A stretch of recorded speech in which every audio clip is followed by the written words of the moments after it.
ایک بادشاہ نے اپنی رعایا پر ظلم و ستم کر کے بہت سارا خزانہ جمع کیا تھا اور شہر سے باہر جنگل بیاباں میں ایک خفیہ غار میں چھپا دیا تھا۔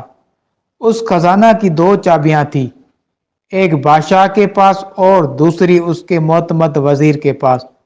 ان دو کے علاوہ کسی کو خفیہ خزانے کا پتہ نہیں تھا۔ ایک دن صبح کو بادشاہ اکیلا شہر کو نکلا اور اپنے خزانہ کو دیکھنے کے لیے دروازہ کھول کر اس میں داخل ہو گیا۔ خزانے کے کمروں میں سونے چاندی کے ڈھیر لگے ہوئے تھے، ہیرے جواہرات الماریوں میں سجے ہوئے تھے، دنیا کے نوادرات کونے کونے میں بکھرے ہوئے تھے۔ وہ ان کو دیکھ کر بہت خوش ہوا۔ اسی دوران وزیر کا اس علاقے سے گزر ہوا۔ اس نے خزانے کا دروازہ کھلا دیکھا تو وہ حیران رہ گیا۔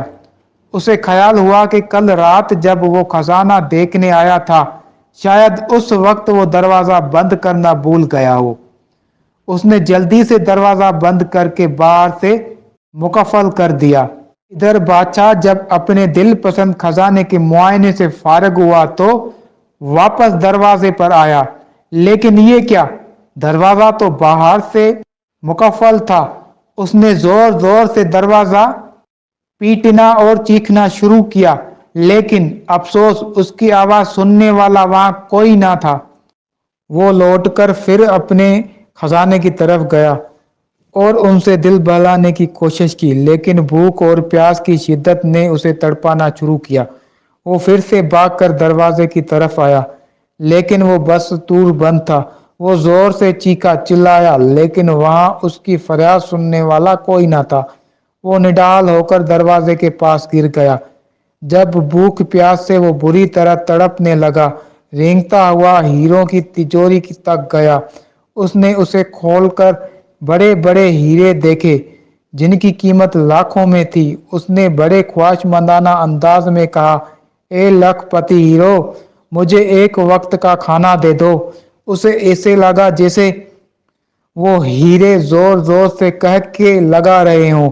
اس نے ان ہیروں کو دیواروں پر مارا، پھر وہ گھسیٹتا ہوا موتیوں کے پاس گیا اور ان سے بھیک مانگنے لگا، اے آبدار موتی، مجھے ایک گلاس پانی دے دو۔ لیکن موتیوں نے ایک بھرپور قہقہ لگایا اور کہا، اے دولت کے پجاری، کاش تو نے دولت کی حقیقت سمجھ لی ہوتی۔ تیری ساری عمر کی کمائی ہوئی دولت تجھے ایک وقت کا کھانا اور پانی نہیں دے سکتی۔ بادشاہ چکرا کر گر گیا۔ جب اسے ہوش آیا تو اس نے سارے ہیرے اور موتی بکھیر کر دیواروں کے پاس اپنا بستر بنایا اور اس پر لیٹ گیا۔ وہ دنیا کو ایک پیغام دینا چاہتا تھا، لیکن اس کے پاس کاغذ اور قلم نہیں تھا۔ اس نے پتھر سے اپنی انگلی کچلی اور بہتے ہوئے خون سے دیوار پر کچھ لکھ دیا۔ حکومتی عہدیدار بادشاہ کو تلاش کرتے رہے، لیکن بادشاہ نہ ملا۔